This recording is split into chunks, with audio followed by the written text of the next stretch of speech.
94 மே திங்கள் 6ஆம் தேதி மறுமலர்ச்சி திமுகவை தொடங்கினார். அந்த கட்சியை இன்றைக்கு அவர் அறிவாலயத்திலே அடக்கம் செய்துவிட்டு அமர்ந்திருக்கிறார். கருப்பு எம்ஜிஆர் என்று சித்தரிக்கப்பட்ட கேப்டன் விஜயகாந்த் தேசிய முற்போக்கு திராவிடர் கழகத்தை தொடங்கினார். அந்த கட்சியை இன்றைக்கு திமுகவுக்கு குறைந்த வாடகைக்கு விற்றிருக்கிறார் பிரேமலதா விஜயகாந்த். என்னுடைய தமிழ் திரையுலகத்திற்கு ஒரு நாள் உலக அங்கீகாரம் கிடைக்குமானால் வாங்கி தரப்போகிற மகா கலைஞன் என்று நான் நம்பியிருந்த கமலஹாசன் திமுக மீது தீவிர எதிர்ப்பை ஆத்திரத்தை கொட்டி தொலைக்காட்சி பெட்டியை உடைத்து டார்ச் லைட்டை எடுத்துக்கொண்டு புறப்பட்டார். இப்பொழுது டார்ச் லைட்டை அறிவாலயத்தில் தொலைத்துவிட்டு தேடிக்கொண்டிருக்கிறார். ஒரு சில்லறை பயல் சீமான் நாம் தமிழர் கட்சியை தொடங்கிறார்.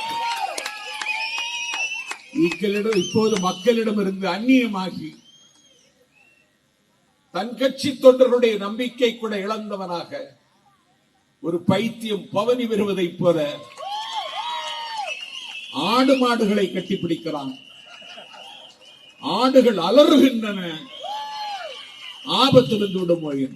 பொன்ராஜ் போன்ற ஆதாய சூதாடிகளுக்கு, அறிவாலயத்திற்கு நிறைவேற பயிர்களுக்கு ஆங்கில் சபைக்கு எச்சரிக்கிறேன், இதை இத்தோடு நிறுத்திக் கொள்ள வேண்டும்.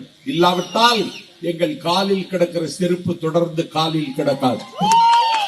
தலைவருடைய கடைசி படம் ஜனநாயகனுக்கு போட்டியாக பராசக்தி என்ற படத்தை ரெட்டியன் மூவிஸ் தயாரித்து சிவகார்த்திகேயனை கூப்பிட்டார்கள். நன்றாக ஓடிக்கொண்டிருந்தது சிவகார்த்திகேயன் படம்.